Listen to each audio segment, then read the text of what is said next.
Microsoft is a very familiar company. Indeed, when I checked in the hotel that we are all staying in, I saw a lot of Microsoft surveys, the new tablet that Microsoft is putting up.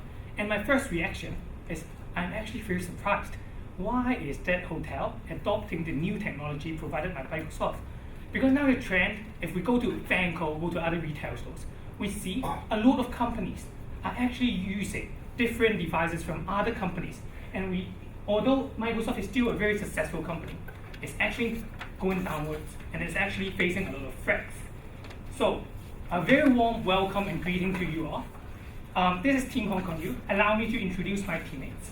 This is Joseph, Kelvin, me, myself, Ivan, and this is Yen. Today we're happy to be here to present to you the 3R strategy that can reinvent Microsoft into a more exciting company. So let's get started by looking at what 3Rs actually means. So 3Rs, first, we wire the ecosystem. So ecosystem is very important in tech industry now. So how do we wire the ecosystem? It starts in the living room and have a seamless experience of content delivery to users. And the second R is reinvigorate the enterprise solutions and services. When we see at enterprise service nowadays, although Microsoft is still very strong there, but then Google, Apple, they are all invading the space. So we have to protect with private cloud and also active device management to provide more security and flexibility to enterprises. And the last one is to restore innovation capacity of Microsoft. How do we do that? By upgrading the internal management and also have more evangelism and talent acquisition. Better in all these aspects can bring us a renewed Microsoft which is ready for future challenges. So after looking at what the strategy is, let's look back what the situation actually is by looking at the situation analysis and to see why we put forward the 3R strategy. So industry trend in the tech company is not very straightforward, I say, but we can understand it in a very simple term, which is disruption, constant disruption, continuous disruption, unended disruption. And then the world now is mobile first, cloud first, which is in contrast with the Microsoft stronghold of PC first and also enterprise first. But then we don't know what's going to happen in the future years because there's still a lot of disruption. And apart from the huge macro trend, we also look at the competition. We see a lot of very strong players up and rising with Apple, Google, relatively traditional competitor. But then we also have Facebook, Amazon, going on and on, a lot of startups in Silicon Valley. And then lastly, internal management of Microsoft is a bit challenging because there's a lot of silos, a lot of politics, and also the leadership change is quite frequent nowadays. So the stock price of Microsoft is flat, even though its profit and revenue both go up. So it shows that investor does not trust the capability of Microsoft in moving forward. So why don't we dig deeper and see what are the critical success factors in the tech industry? There are actually three. The first one is the ecosystem. Ecosystem means that how users are binded to one group of technology provided by a company. You can see the green one is Google's technology. We can see a lot of web services, search, Android, etc. And then for Apple, they have iTunes, iOS, etc. And then the second critical success factor is they have to have the cash cow in order to fund their innovation and fund their other initiatives. So for Google, they have a very, very strong cash cow, which is the online advertising, unmatched capability in generating cash. And then for Apple, before iPhone, they have a very loyal user base of studio users. And after iPhone, they also have a lot of revenue generated by iPhone itself and also iPad nowadays. So they have a lot of cash to fund innovation. And that comes to the last critical success factor, which is the innovation capacity. Google is the #1 workplace that graduates want to work in. They can attract a lot of talents. And they also have Google X, a special initiative for bringing up new products. And for Apple, all we know that is Steve Jobs. But after Steve Jobs, we also have Johnny Ive, the head of design in Apple, which has a very high design capability, and also they do it by acquisition. So what is the key question of the case today? Looking at those three key success factors. The first one, for ecosystem, we would like to ask, which is the best starting point so that Microsoft can rewire the existing ecosystem? And the second one, how can Microsoft further enhance the offering of its current enterprise solution so that it can protect its cash cow and fund the innovation? And lastly, how can we make Microsoft a better workplace so that it becomes an exciting place for innovation to happen. So this is the 3R strategy. I'll pass the time to my colleague to talk about how can we rewire the ecosystem at the very first place. Thank you, Ivan. So first we talk about how to rewire the ecosystem. And our team has decided to use the living room as a center. You may ask, why the living room? Well, just think of yourselves at your homes. The way you center upon your families, the first place you go and relax in when you get home would be the living room. And we believe that Microsoft has the capacity and the capability to develop the living room as their center. So currently we have the Xbox, and it's more focused on professional gaming. But we'd like to deliver another version, a version that's specifically for the living room. And the reason for us doing so is because we looked at our competitors. Currently, Apple, as Ivan has said before, is more device-based and it offers Apple TV, while Google is more based on Chrome and it offers Chromebox. But both of these offerings aren't that successful yet, not only because these two companies are not having the living room as a focus, but also because they lack both the content as well as a way to control these systems. So therefore, our strategy for the living room ecosystem would actually be to provide a seamless delivery of content through both comfort in accessing the content that people in living rooms and in homes want, as well as providing convenience in how they can browse those contents. So let's look at what Xbox and Microsoft offers right now. Currently, we can divide them into roughly 3 branches. Firstly, entertainment, which is actually gaming, which is Xbox and also Microsoft's strength, as well as we have communication through Skype, and also personal work, which is Microsoft Office, as I believe a lot of you use in PowerPoint and Excel and so on.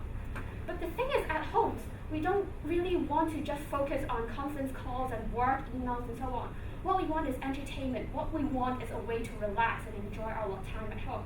So therefore, in terms of the content strategy, we'd like to add things that people would actually actively browse at homes. And that includes TV, films, music, lifestyle, and other things that would provide relaxation and time for family bonding. And through this, provide a seamless experience that all users would like to enjoy at their homes. So we can ask, but Microsoft doesn't have any way to get those contents right now. And how can we get them? So we looked at several possibilities, and we think that right now, partnering with existing services is the best way to do that. Firstly, because these existing services, they have a lot of strengths and a lot of followers who would like to use these services. And secondly, they do not have the platform or the hardware to provide their services directly to customers yet. So for example, in music, we have Spotify. And this is actually particularly important because there are recent news about Apple and Beats. As for TV and films, I'm sure that a lot of people here have used Youku and Netflix before, or even if you're fans of TVB, you would use MyTV.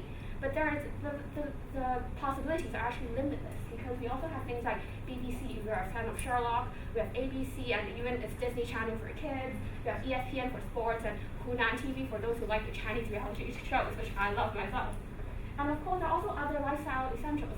Fitness videos. My mother and my sister, they go and dance along to the fitness video of the woman from South Korea, and I'm not sure if you guys do that as well. But other than that, we also have cooking shows and webcasts and live streams of things like sports events and Coachella and so on. And all these are limitless possibilities that people actually enjoy and would like to have at home. But right now, our competitors or even ourselves aren't serving yet.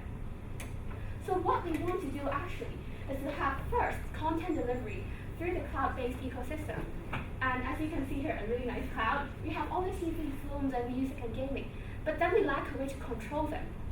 So that moves on to the second part, smart control using our devices.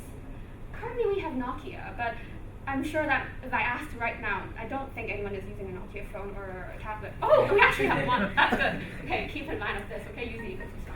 But anyways, what we want to do is, firstly, we want to build out our content, and then move on to have smart controls using newly developed and Nokia or Windows devices with even better ways to control the cloud that we have through mobile phones and tablets. And we can do things like play and pause and remember your settings, and maybe when you leave home you were watching part of a TV program and you can continue watching when you're on your way to work.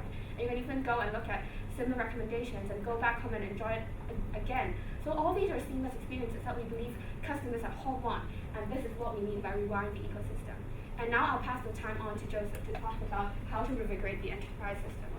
Thank you, Yan. So Yan has talked about how we can rewind the ecosystem, but all of these need cash because some of them is acquisition, some of them we need to spend maybe a number of years to develop the software that's capable for delivering the context.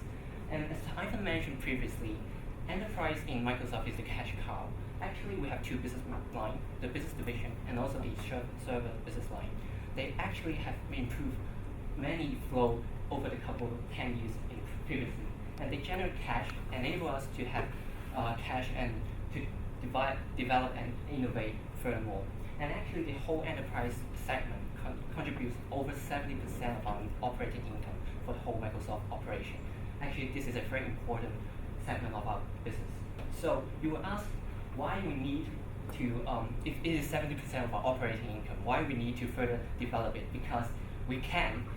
First of all, there's many growth potential in the enterprise segment. There are a lot of rooms for innovation. For example, many tech companies, they serve a particular solution of an enterprise. For example, they provide devices, some of them provide server, but there's never a collaboration between of them. And many companies, they are not tech focused. They just simply buy different technologies and try to figure it out themselves how they can make a seamless solution and support their business.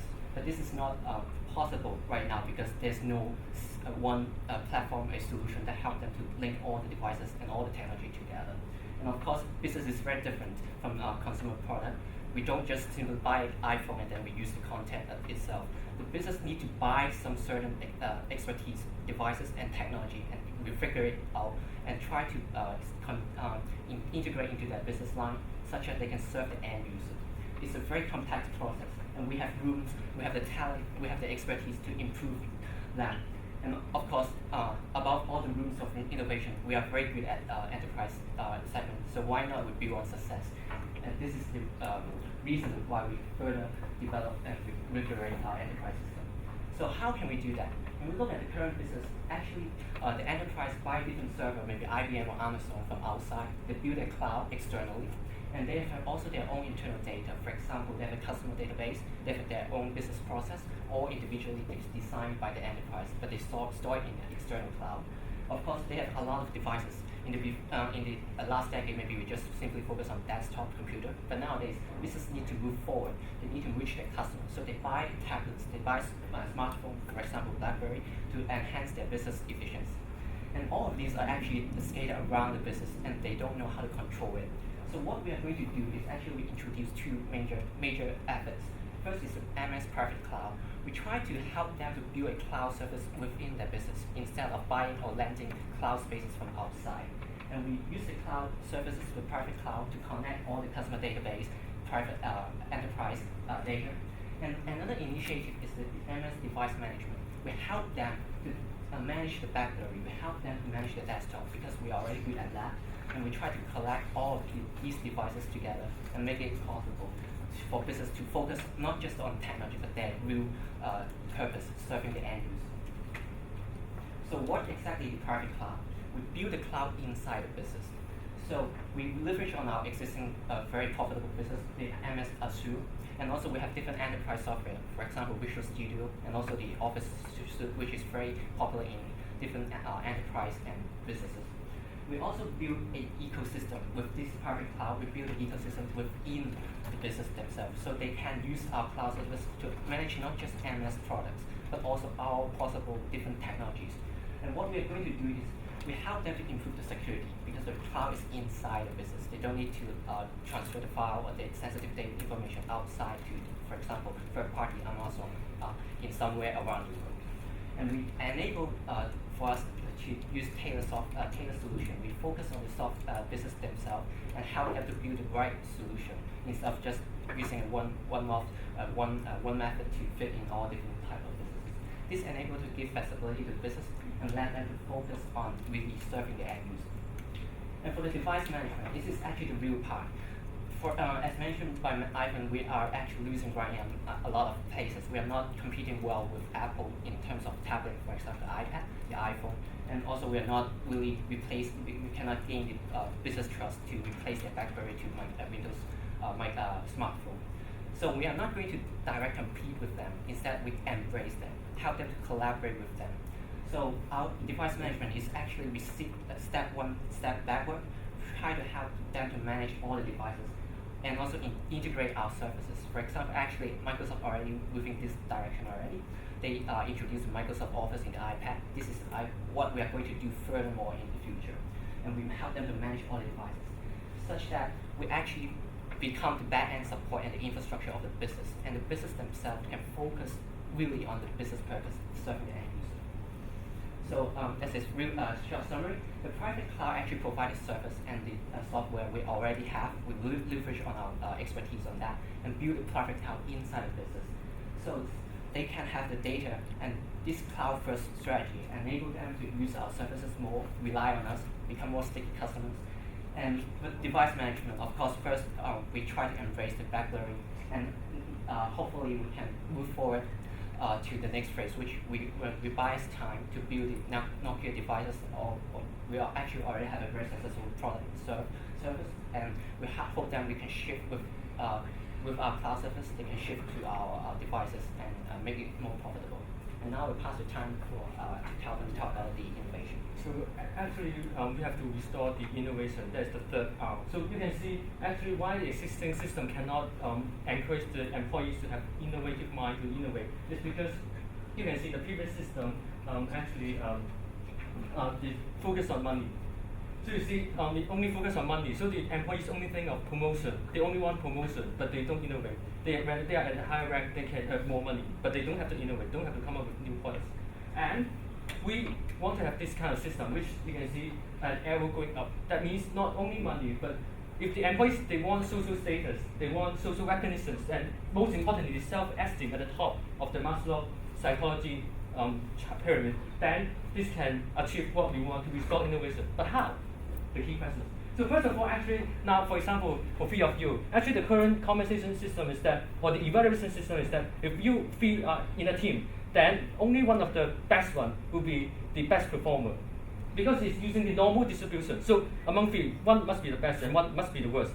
Then actually this is not a good system. So we recommend the 360-degree review. That is the review by different parties, like the supervisors, the peer, and everyone who you have worked with.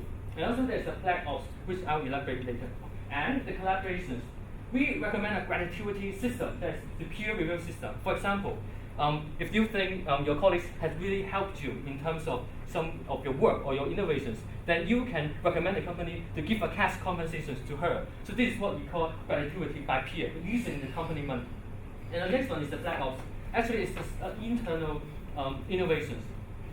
So first of all, we need to select some employees, because nowadays in Microsoft they don't have an independent arm's length organizations to do innovations. So it's a lot of conflicts in terms of politics, in terms of the compensations. So we want to have an independent director to select some internal employees. How to select is the 360-degree review just I mentioned. And based on that, we can come up with a team. In this Black Ops, or you can call Microsoft Special Initiative Lab, is similar to Google X. So the performance matrix is only that how well you make your apps, like the users' feedback, the users' receptions. So with that, we also encourage teamwork. So for teamwork, if the team is too large, how can you maintain them? And so because we want to have a no hierarchy system, so therefore we want to limit the size of the Black Ops to like 100 employees, given that the entire organizations Microsoft have 10,000 employees currently. And besides that, the external innovation. So you can see that internally, it has a limit because we set a limit of 100 employees. So how do you continue to innovate in the future? That is by two ways. One is the evangelism and the acquired hire. So for the first one, it is like the internal staff having external parties, because they have different partnerships. You have like WhatsApp to develop their apps on Windows interface. Remember, it's Windows interface. So if that apps is more popular, then you can increase your remunerations. And also the acquired hire is to take over a firm and acquire that talent's leader. And besides also the external innovations will help the internal innovations in a while. The timeline is very simple. So we have to do these things, and actually, first of all, you can see that we have to improve the content and also the Xbox. Then we will build devices in a later period. And the second one, we'll upgrade the cloud first. Then with that capabilities, we can develop the private cloud and also the device management software. And also for the system, the black box is in a later stage, and the external innovation is an even later stage. And for the financial we can elaborate more in the later speech, because the major key message is only that the revenue will increase, because now it's increasing, but it will be flat. So the key message is it will increase after our recommendations, but we can do it in the question and answer sessions if you want more inquiries about the rationale. And there are some risks, obviously. For example, you need to know about the culture, the social Sorry, context of the content. I have to stop you. Okay, thank you very much. Thank you very much. So now we start with a 15 Q&A session, 15-minute Q&A session. So please ask questions. Just want to ask you more about your revive the ecosystem part.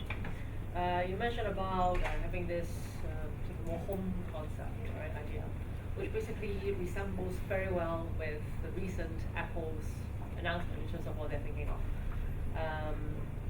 With Apple being obviously a clear leader in that already, with a lot of homes already working on that, and people already linking up all the devices and everything, how do you see Microsoft being a much more behind competitor in competing or even winning a good share of that market?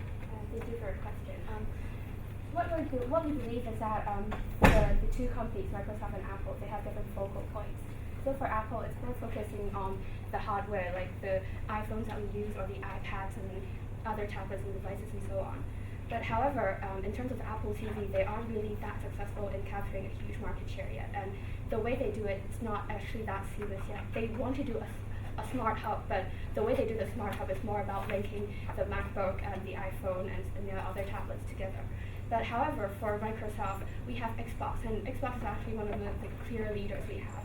And although Xbox is only limited in gaming for now, it's something that a lot of homes or a lot of the young people actually would love to have. And we believe that using the strengths that we have and the popularity of the Xbox, we can use that to extend into the home environment.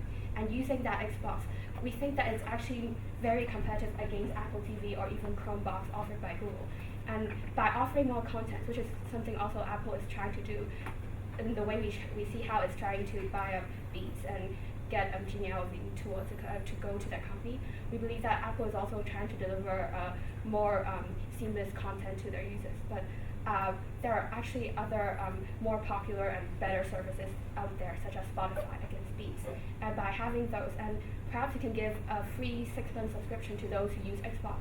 And by doing that, we can actually use the content and the services that we provide to attract people to use Microsoft and Xbox and the living room environment. And we think that could be a huge competitive advantage that we have. Okay. My question is about your enterprise system. Now, you mentioned about building the private cloud for the enterprises, and I think with what happened recently about, especially between the US and the Chinese government, about this sort of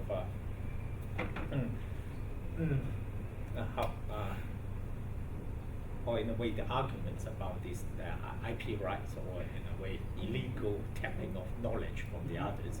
Now, how can you ensure the users, in particular the commercial enterprises, even though you say, oh, it will be only within your company, but I think the companies using your system will be looking for more assurance from Microsoft, especially with the close relationship right between the US government and Microsoft and all this. So how are you going to address that problem?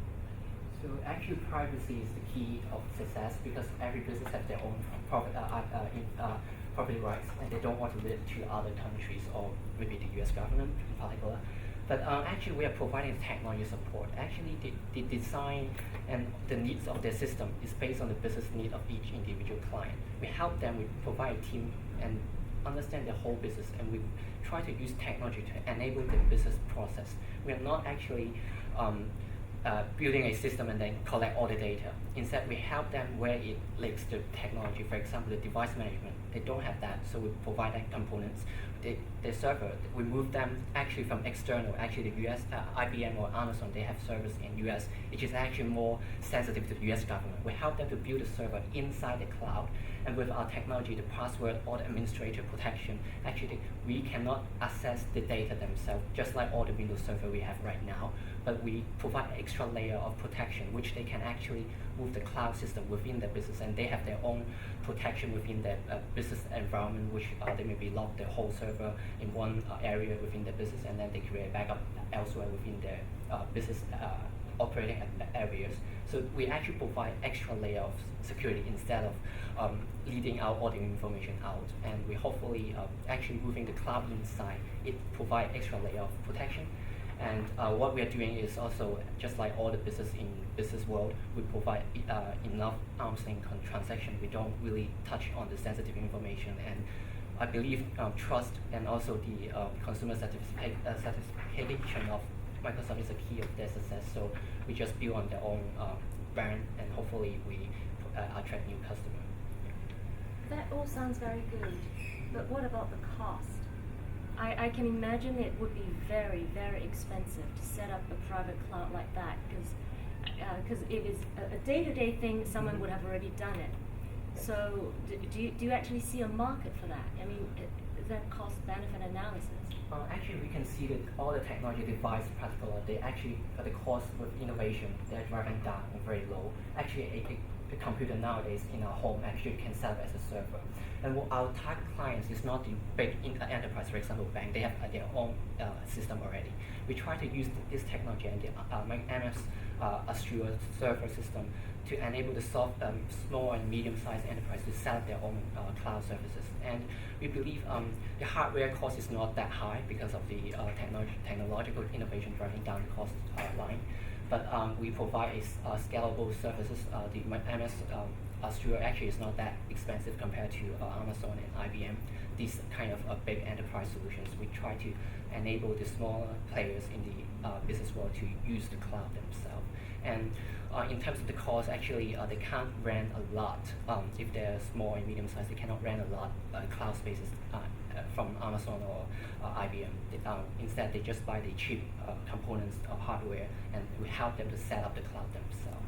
And the key is not the cloud, but how they can use the services. So we are a holistic solution. We just don't focus on a particular components, and hopefully the whole package, the whole solution will enable these enterprises to do well, focus more on the customer instead of figuring out their own technology infrastructure. To add on Joseph's point on big banks, they have their own system, of course. But then because the inertia towards their current system is slow, so it's not our current focus of customers, as Joseph has said. But then, if you imagine a big bank, really big bank, they already have their own data center, they already have their own service to conduct, for example, trading transactions between banks. So they already have the hardware there. And to add on, we only have to convince them this is really a good and secure and flexible services, so that they will migrate from their current system with their current hardware to only a new layer of services which are provided by our new version of Azure Cloud.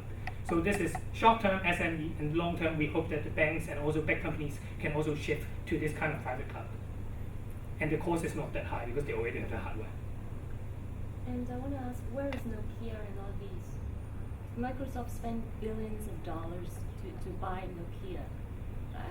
So how are you going to leverage on that? You're going to just go throw it out of the window? Nokia is actually an essential part of this whole structure, because when we look at this whole winning proposition of Microsoft in the consumer side, when we have the content delivery, how can we achieve the goal that when Yan mentioned, when we step out of home, we want to continue to watch our movie or TV dramas on our way to work. So we need devices. And this is where Nokia comes in. Nokia provides the capability and talents of designing our Windows OS devices, and also for enterprise solutions, although it's not the short term that we do not look forward that in 3 to 5 years all companies suddenly switch to Windows OS. This is just not feasible. But then with a private cloud, we aspire that when they understand that the overall Windows experience can work seamlessly, when all their files are not stored in Amazon server but stored in their own private cloud, so that they have all the Excel files, they have all the Word file, access database, so they can access them on their mobile devices like surveys. Just like I've mentioned, I see hotels implementing surveys just yesterday. So this is the vision that we have for Nokia. And the last part is how do we motivate Nokia people to stay in Nokia, and that means stay in Microsoft, so that we can have that talent. So it comes to the very last part, which is how we restore the innovation. Maybe Kevin did not have enough time to go through it, but then we believe that having the Black Ops, which is the special initiative team in Microsoft, it can encourage the internal morale, because they understand that, okay, now the company is doing something really, really exciting, and it directly report to the CEO. And with the new review system, when I'm doing a good job, they will select me into that special initiative, which is extremely exciting. I can build up my own resume, build up my own reputation in the tech industry. That's what the engineers in Silicon Valley and all across the world actually wants. They want to be timeless. They want to be the one who invents something new.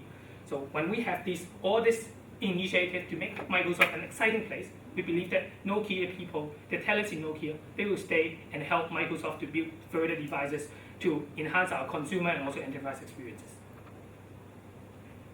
Okay. Now, another question is about the 360-degree review which you mentioned. Now you have this peer review as well, and but you haven't really elaborate how you are going to make such a system really works well. In particular for peer review, if we are buddies, then of course I will give you higher marks and you give me higher marks in return. Yeah, so we scratch our backs, and then end up we both got money. So how would it work? Actually, maybe I first elaborate a little bit on the 360-degree review. Actually, because the current system is a normal distribution, which means, for example, for just now the example I quoted for example, a team of 3 people like you, then because it's a normal distribution, a bell shape, so one of it is performing better, slightly better.